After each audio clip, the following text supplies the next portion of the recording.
유튜브로 읽는 박정희 전기 10권 10월의 결단 김대중과 한민통의 실체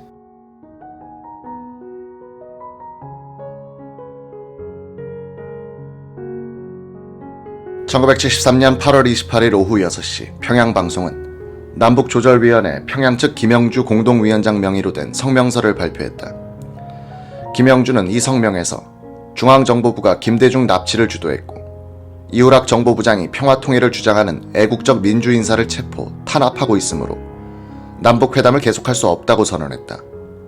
북한 측 성명서를 분석해보면 그들이 남북회담을 일방적으로 중단시킨 것은 박 대통령의 그해 6.23 선언 때문임을 알 수 있다. 박 대통령의 6.23 선언은 한국이 북한과 함께 유엔에 동시 가입하고 공산권 국가에 대해서도 문호를 개방할 용의가 있음을 선언한 것이다. 그 핵심은 아래 4개 항이었다. 넷. 우리는 긴장 완화와 국제협조에 도움이 된다면 북한이 우리와 같이 국제기구에 참여하는 것을 반대하지 않는다. 5. 국제연합의 다수 회원국의 뜻이라면 통일에 장애가 되지 않는다는 전제하에 우리는 북한과 함께 국제연합에 가입하는 것을 반대하지 않는다. 우리는 국제연합 가입 전이라도 대한민국 대표가 참석하는 국련 총회에서의 한국 문제 토의에 북한 측이 같이 초청되는 것을 반대하지 않는다. 6. 대한민국은 호혜 평등의 원칙하에 모든 국가에게 문호를 개방할 것이며 우리와 이념과 체제를 달리하는 국가들도 우리에게 문호를 개방할 것을 촉진한다.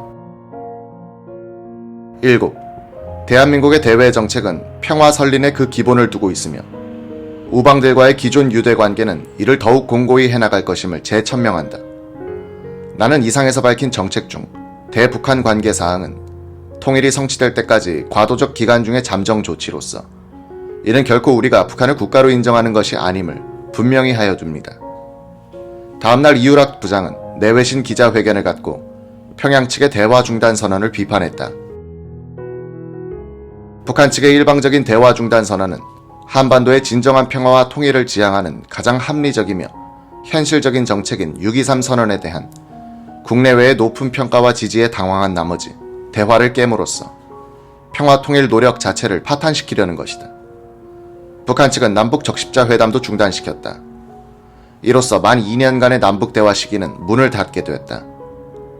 이후락의 중앙정보부가 주도권을 잡고 진행한 이 남북 회담을 거치면서 박정희 대통령과 김일성의 권력은 강화되었다. 김정념 당시 비서실장이 정확히 토로한 대로 이후락은 7.4 공동성명 이후에 드라마틱한 상황 전개를 기회로 삼아 박정희 대통령에게 유신 조치를 건의했고 박 대통령은 자신의 평소 소신에 부합하는 이 부장의 발상을 받아들였다. 박 대통령은 이후락은 내 생각을 늘 한 발 앞서 읽는다 라고 말한 적이 있다. 5.16 군사혁명이 박정희 사령관, 김종필 작전참모 체제로 이뤄졌던 거에 비해서 10.17 유신 쿠데타는 박정희 사령관, 이후락 작전참모 체제로 성사됐다.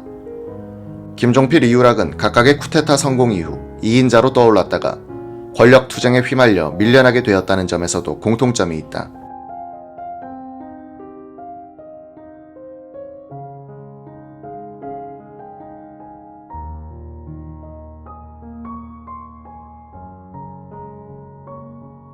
이후락 당시 정보부장은 1987년 10월 호 신동아 인터뷰에서 김대중 납치와 관련하여 다음과 같이 말했다.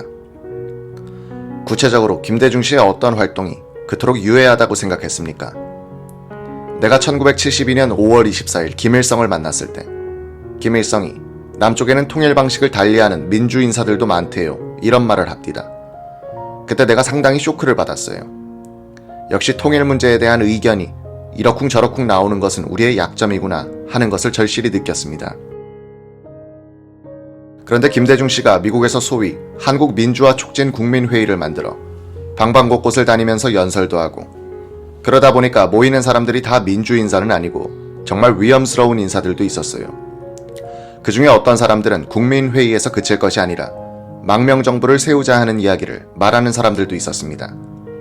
만에 하나라도 그런 일 없기를 바라지만 일부 인사가 주장하는 대로 망명정부가 이루어졌을 때는 이 나라 꼴이 어떻게 되겠느냐 하는 이러한 기우도 나에게는 사실상 없지 않았어요.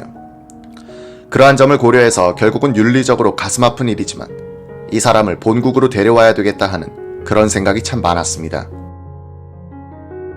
그 무렵 김대중 씨가 공화국 연방제를 주장한 것도 납치 사건의 한 요인이 됐습니까? 그해 6월 23일 김일성이가 체코 총서기인가 뭔가가 평양에 왔을 때 고려 연방제를 말한 것은 자기 나름대로의 철학에 의한 통일론인 만큼 그것을 시비하는 것은 아닙니다. 그러나 김대중 씨가 하필이면 이름을 왜 공화국 연방제를 내거를, 나는 진짜 기절할 정도로 쇼크를 받았어요. 지금도 그 말을 들으면 온몸에 소름이 끼쳐요. 어떻게 할 수 없나 봐요. 북한 정권의 지령으로 만들어진 한민통의 초대 의장으로 추대된 김대중 씨는 취임하기 직전에 강제 귀국당했으나 1981년 우리 대법원은 김대중 씨의 한민통 관련 역할을 국가보안법상의 반국가단체 구성 및 수개로 확정했다. 대법원은 판결문에서 한국민주회복통일촉진국민회의 일본본부는 정부를 참칭하고 대한민국을 변란할 목적으로 불법 조직된 반국가단체인 북괴 및 반국가단체인 제1조선인 총연합회의 지령에 의거 구성되고 그 자금 지원을 받아 그 목적 수행을 위하여 활동하는 반국가단체라 함이 본원의 견해로 하는 바이요 라고 했다. 월간조선은 1998년에 김대중의 한민통 조직 및 내란 음모 사건 수사 재판 기록을 구할 수 있었다. 김영삼 정부 때 이뤄졌던 12.12 사건 및 5.18 사건 재판 때의 참고 자료로서 김대중 사건 기록이 법정에 제출됐고 이를 계기로 하여 이 미공개 자료가 우리 손에 넘어올 수 있었던 것이다. 그 가운데 주목할 만한 자료가 주일 한국대사관에서 1980년 여름에 계엄사 합동수사본부로 보낸 영사증명서가 붙은 조총련 한민통 일본본부 김대중 관계에 대한 심층 보고서이다.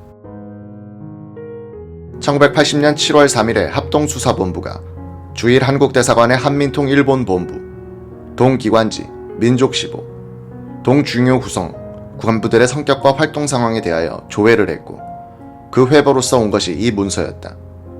영사증명서가 붙은 것은 법정에 제출될 때 이 문서의 공신력을 뒷받침하기 위한 것이다. 이 주일 대사관의 보고서가 중요한 것은 이 자료가 법정에서 증거로 채택되어 김대중 피고인의 유죄를 확정짓는 핵심적 역할을 했기 때문이다.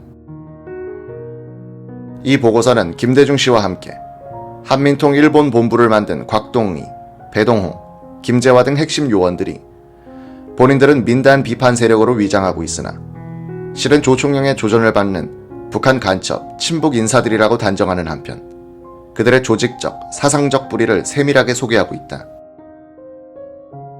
주일 한국대사관의 보고서는 김대중 씨도 배동호, 곽동희, 김재화 등이 조총련의 조정을 받는 인사들이란 사실을 알았을 것이라고 기록했다.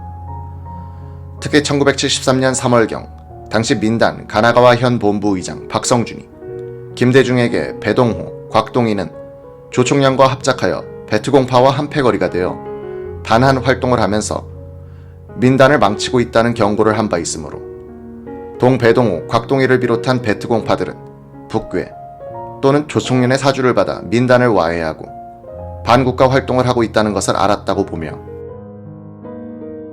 이 보고서는 한민통의 성격을 이렇게 요약했다. 한민통은 표면상으로는 반민단 투쟁단체인 양 위장하고 있으나 김대중의 구상에 의하여 결성되어 조총련의 배후 조종을 받고 있음. 한민통을 주도하는 곽동희는 북괴에서 간첩 교육을 받은 간첩이고 배동호 역시 곽동희와 사상적으로 밀착한 용공분자로서 조총련과 연대투쟁 체제를 구축하고 북괴의 목적사항 실행을 위해 각종 행사를 공동 개최하는 등 대한민국 전복과 적화통일을 위하여 공동투쟁을 전개하고 있음. 이 보고서는 조총련이 한민통에 대해서 지원한 자금의 내역에 대해서도 상세하게 전하고 있다.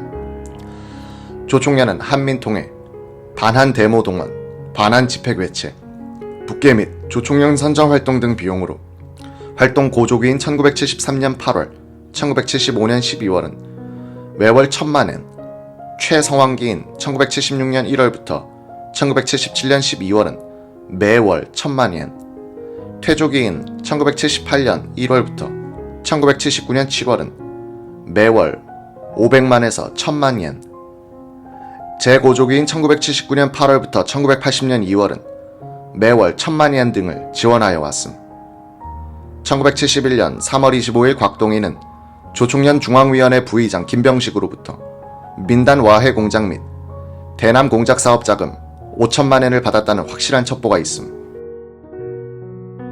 김대중에 대하여는 1972년 10월부터 1973년 8월 베트공파인 김종충이 김대중의 한민통 조직 등 활동 비조로 10여 차례에 걸쳐서 약 1천만 엔, 배동호가 김대중의 체일 호텔비 및 한민통 조직자금 보조비 명목으로 5차례에 걸쳐 500만 엔, 도미여비 1회 2,000달러, 정재준 등 베트공파 사업가들이 김대중의 체류비, 활동비, 여비 등 명목으로 4차례에 걸쳐 2천만 엔 등을 제공하여 김대중은 동자금으로 일본 한민통 및 미국 한민통 조직자금으로 사용하였다고 하며 그중 김종충 및 배동호가 김대중에게 제공한 자금은 동인 등이 특별한 사업이나 수입원이 없는 자들인 것으로 보아 조총련이 지원한 것이 확실시되고 있음. 이 보고서의 끝에는 주일 한국대사관의 1등 서기관 정낙중 명의로 위의 사실을 증명함이라는 영사증명이 붙어있다.